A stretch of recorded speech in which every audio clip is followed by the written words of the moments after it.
Assalamualaikum warahmatullahi wabarakatuh. Perkenalkan, nama saya Alvin Sidik dari kelas Ilmu Data D3SI 4804. Dan pada kesempatan kali ini juga, saya akan mempresentasikan hasil asesmen 2, di mana di sini untuk mendeteksi apakah kanker payudara kambuh atau tidak menggunakan algoritma machine learning untuk klasifikasi. Untuk klasifikasinya, membandingkan dua metode atau pendekatan yang datasetnya juga terdiri dari dua kelas, yaitu dari yang kelas tidak kambuh maupun kelas yang kambuh. Terus pada objektif asesmen kali ini, di mana yang pertama melakukan pre-processing, yang kedua melakukan resampling untuk menyeimbangkan data, dan yang ketiga menggunakan algoritma machine learning yang performansinya paling baik dengan membandingkan dua metode yang dipilih tersebut. Lalu untuk keluaran programnya juga berupa klasifikasi report dan confusion matrix. Dan dataset ini juga berasal dari website archive.ics.uci.edu dengan nama datasetnya breast cancer. Oke, dan ini merupakan tampilan isi dari datasetnya. Dan nama kolom-kolomnya juga ada kelas, age, terus tumor size, dan yang lain sebagainya. Di sini langkah pertama yang dilakukan adalah preprocessing. Pada kolom INV strip node terdapat anomali di mana tipe datanya masih kategorikal dan langsung diubah menjadi data numerik. Terus melakukan encoder juga melakukan range numeriknya dari yang 0 sampai 1 supaya ya tidak terlalu banyak banget angkanya, tidak tinggi, yang nantinya juga bakal digunakan untuk mengoptimasikan ketika modelnya dijalankan. Terus encoding juga menggunakan fitur kategorikal, yaitu dengan metode one hot encoding.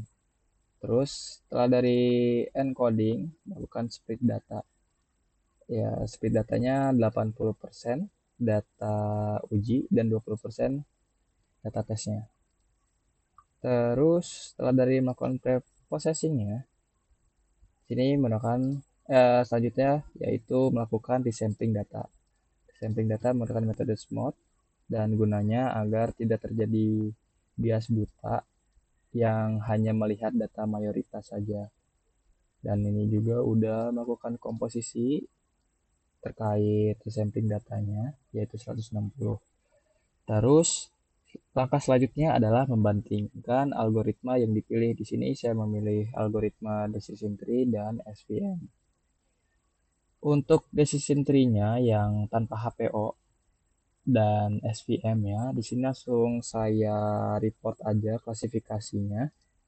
Di sini terlihat bahwa akurasi yang didapatkan pada algoritma decision tree adalah 0,62 dan F1 score average makronya itu sebesar 0,56.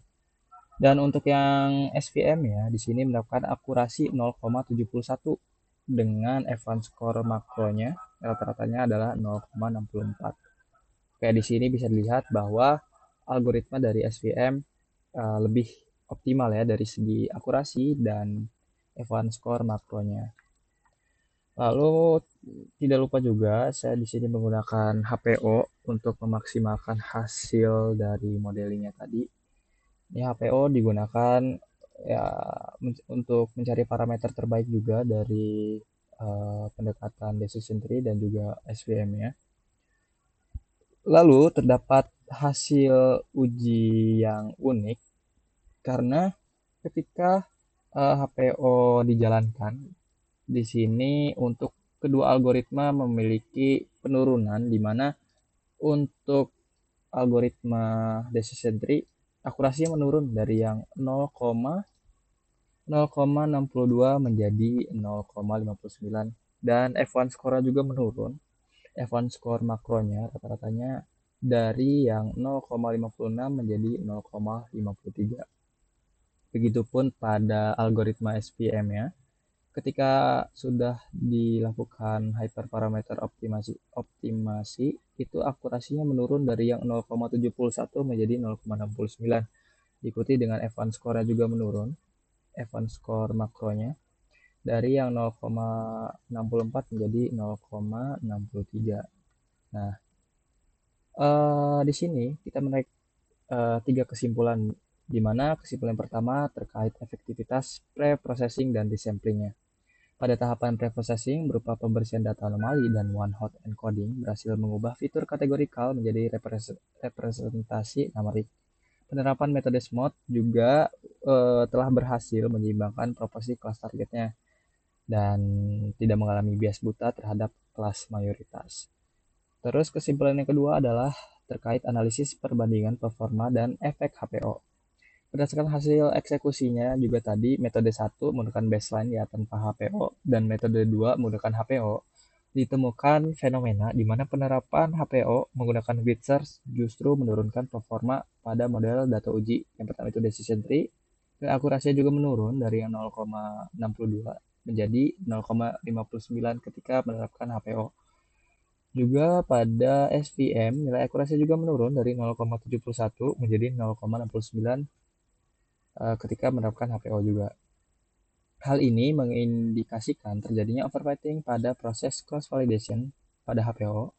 Model yang ditelah menggunakan Wizard CV telah menyesuaikan diri dengan karakteristik data sintetis hasil semua tadi, sehingga membuat kehilangan kemampuan generalisasi terbaiknya saat berhadapan dengan data uji real.